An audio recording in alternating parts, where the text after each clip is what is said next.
I can't help but think that there has to be a time where there is even more understanding that this is functionally this is the Republican ideology.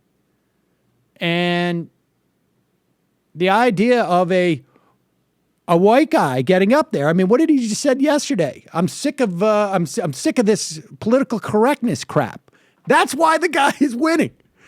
And the reason why he's unassailable is because there's two different elements to this, right? He's winning because he gets up there and says, I'm sick of this political correctness crap. He's unassailable because all of his attributes line up with everything that the Republican Party has been espousing as being the fundamental building blocks of who we should be. If you're rich, there's something morally appropriate about you. If you're poor, there's something morally degenerate about you, and that you need to suffer more to get your dignity. A businessman uber alles.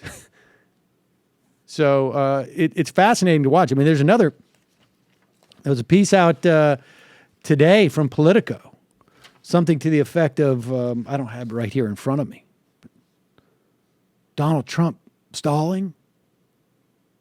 Well, yeah. In other words, his numbers are stable in this poll that came out today. Go back and look at the where Mitt Romney was at times. It still is amazing to me. And, I ran into Indy Mike. It was fun to get Indy Mike. Indy Mike is convinced that Carly Fiorina is now the savior of the Republican Party. He was a little surprised to find out that she is being supported by the PACs of other Republican candidates. Nevertheless, and I understand Donald Trump is an offensive character, but from a strategic standpoint, if you are interested in a better country, ultimately, the success that Donald Trump has in the Republican Party ultimately is going to be beneficial. That's exactly what Michael and I were saying yesterday, and some listeners were not pleased. Well, I mean, I can understand that. But this is wreaking havoc on the Republican Party, and at one point, and maybe it comes after he wins there's going to be a window. I don't know that this guy's going to get the nomination. I tend to think he won't. Though it's very difficult to imagine who might win the nomination. I mean, I remember in 2012 saying often, I thought it was possible no one would win the nomination. And this feels the same way. But the question is like, who's going to be the candidate that the Republican Party holds their nose and decides will be the nominee? I still find it very hard to believe that the Republican Party is going to nominate a guy named Rubio. And it will be interesting to see if Trump goes after Rubio in the next debate directly, how Rubio handles it. Yes, that's a good guess. That's a good guess. And I know, I was explaining to someone last night, like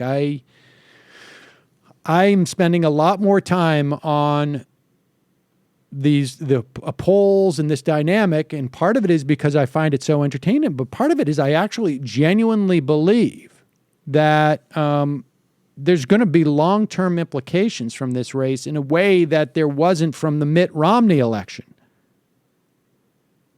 I really do believe that there could be a point where you're going to convince some people in the media, like, hey, there's something really wrong with the Republican Party. Like I mean, the idea everything he says is right is his ideology. Well, it's obviously one that's shared. And it's not just, I think Donald Trump is right about everything. It's, he's telling me I'm right about everything. And that's the exact same message that Rush Limbaugh has been propagating for 20 some odd years, 30 years now almost. Have no doubt. Don't let any of that creeping doubt in. Speaking in platitudes. Indy Mike was convinced that, like, well, look, he's just offering everybody this sort of like optimistic vision that, we're great. And I'm saying, wait, are you talking about Ronald Reagan or are you talking about Donald Trump? Like, I mean, that was the part that motivated a big part of the Reagan coalition. Just wasn't as prominent as it is today. So, hopefully we'll hear more. Hopefully we'll see more of Trump in the coming days, ladies and gentlemen.